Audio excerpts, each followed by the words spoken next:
Growing up in Enniscorthy under Vinegar Hill, I grew up on songs and stories of 1798 and 1916.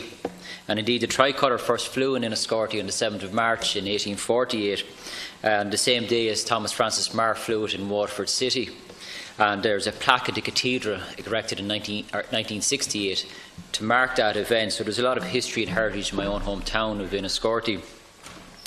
The Moore Street area is the central part of our historic heritage, and it is critical that it is preserved appropriately to honour the sacrifice of those who fought for Irish freedom and self-determination. The historic buildings associated with the 1916 Rising at numbers 14 to 17 Moore Street and the surrounding areas must be protected. I want to mention briefly the Athenaeum in Enniscorthy.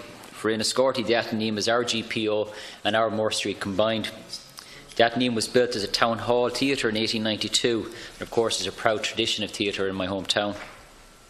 In March of 1916, Patrick Pearse visited Enniscorthy for the commemoration of Robert Emmet and made a fine speech in the Athenaeum. The 1916 rebellion began in Enniscorthy in the early morning of Thursday of Easter week, with the Athenaeum in the centre of the town as its headquarters, and the Republican tricolour flew for a week over Enniscorthy in 1916.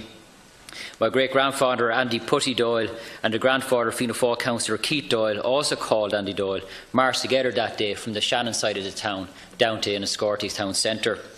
Fianna Fáil councillors Barbara Ann Murphy's grandfather Philip Murphy was also involved in freeing the town that day. By Saturday morning, 1,000 insurgents had been mobilised in the town and surrounding areas, and I want to particularly mention the women of Enniscorthy of 1916. When the Republican flag was hoisted over the Athenaeum when the rebellion began and was saluted with a bugler and a firing party, it was 3 women who hoisted the flag, members of Cumann na Bán. They were Greta Comerford, Una Brennan and Marion Stokes. Cumann na Bán set up an emergency hospital and a kitchen, and one member claimed there were 70 or 80 women billeted in the Athenaeum during the Rising. The diary of Sean Etchingham, a future Dáil government minister, conveys the sense of liberation and exhilaration experienced by the volunteers in Enniscorthy, when he said that we had at least one day of blissful freedom. We have had Enniscorthy under the laws of the Irish Republic for at least one day, and it pleases me to learn the citizens are appreciably surprised. A more orderly town could not be imagined. The people of the town are great. When a copy of Pearse's surrender was presented to Seamus Doyle, the officering officer in command, and his officers in the Athenaeum refused to believe it.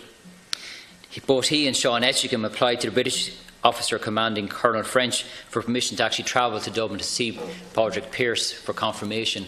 Surprisingly, Colonel French agreed, and there Padraig Pearse in Arbour Hill Prison confirmed to Etchingham and Doyle of the surrender. Pearse agreed to sign a written order to Wexford volunteers confirming that surrender, and Doyle and Etchingham brought it back to Enniscorthy. The volunteers duly surrendered. The garrison leaders were marched from the Athenaeum in Enniscorthy to Wexford Town's military base, and almost 400 rebels were arrested, including prominent Cumann na Mén members. The Athenaeum in Enniscorthy was beautifully restored in advance of 1916 to mark and remember its theatre traditions and its 1916 traditions. I do hope that the Moore Street can be preserved with the same dignity and respect that the Athenaeum in Enniscorthy was preserved, and I hope the Minister has an opportunity to visit the Athenaeum in Enniscorthy sometime. Thank you.